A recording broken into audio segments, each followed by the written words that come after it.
Bismillahirrahmanirrahim. Assalamualaikum warahmatullahi wabarakatuh. Perkenalkan, nama saya Kainang Fitra Ramadan. Di sini saya akan mempresentasikan hasil review jurnal saya yang berjudul Tantangan Keasaman Tanah dan Pentingnya Pengapuran dan Amandemen Organik di Lahan Pertanian Tropis dengan mengacu pada Ethiopia.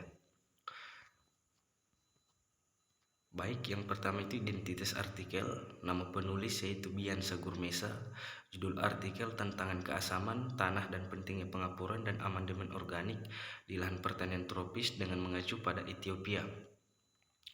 Jumlah halaman yaitu 23 halaman, nama reviewer Kainang Fitra Ramadan, tanggal review yaitu Senin 10 April 2023.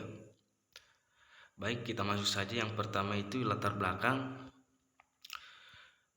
yaitu yang dimana sekitar 30% lahan bebas es yang terdiri dari sebagian besar lahan pertanian dipengaruhi oleh keasaman tanah yang berpotensi membatasi produktivitas pertanian dan menyebabkan tantangan lingkungan.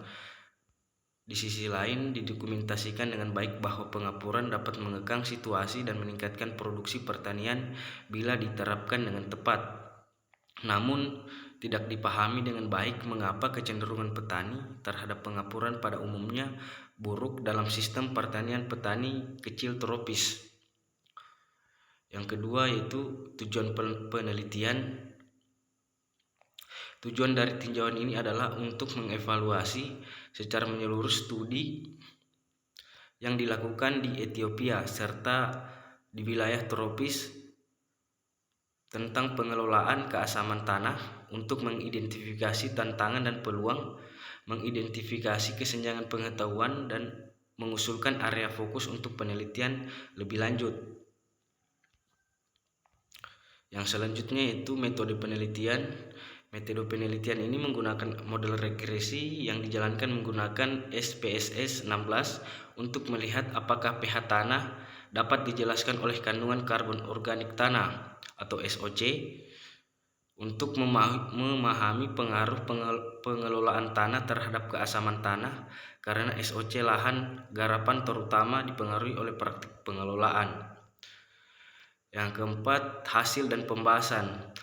Dalam artikel ini dijelaskan bahwa literatur menunjukkan pengapuran dapat meningkatkan hasil panen hingga 0,5. Analisis regresi untuk mendukung tinjauan ini juga mengungkapkan bahwa hubungan positif antara SOC dan pH menyiratkan pengaruh kuat pengelolaan lahan terhadap keasaman tanah. Hal ini lebih lanjut mengungkapkan bahwa pengelolaan bahan organik tanah yang buruk dapat menyebabkan eksaserbasi keasaman tanah. Dengan kata lain, pengelolaan keasaman tanah yang efektif di wilayah tersebut membutuhkan pendekatan terpadu yang melibatkan aplikasi gabungan bahan organik, pengapuran dan pemupukan anorganik yang optimal. Singkatnya, prinsip pengelolaan kesuburan tanah terpadu dapat diterapkan untuk mengatasi masalah keasaman tanah di wilayah tersebut.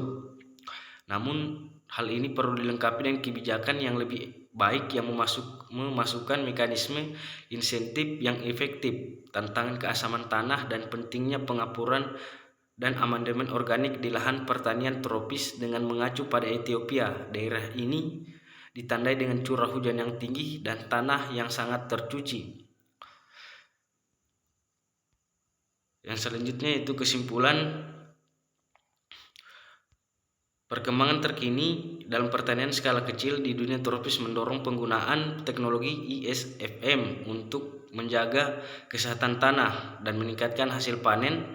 Tinjauan ini juga mengidentifikasi bahwa ISFM dapat menjadi salah satu pendekatan terbaik untuk mereklamasi tanah masam dan kebijakan penggunaan lahan perlu diperbaiki dengan mempertimbangkan hal ini, karena manfaat ekonomi komparatif ISFM dibandingkan pengapuran saja tidak terdokumentasi.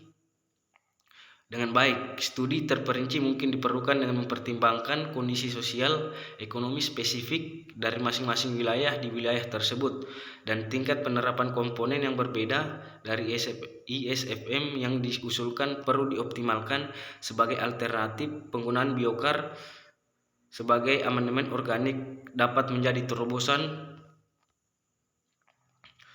untuk memperbaiki tanah.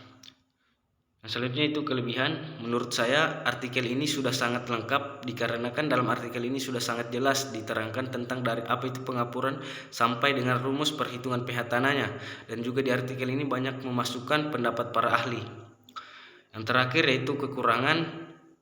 Dalam artikel ini tidak dijelaskan tentang bagaimana cara mengatasi masalah yang terjadi pada lahan pertanian tropis di Ethiopia.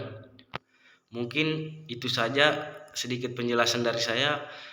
Kurang dan lebihnya mohon dimaafkan. Wabillahi taufiq wal hidayah. Wassalamualaikum warahmatullahi wabarakatuh.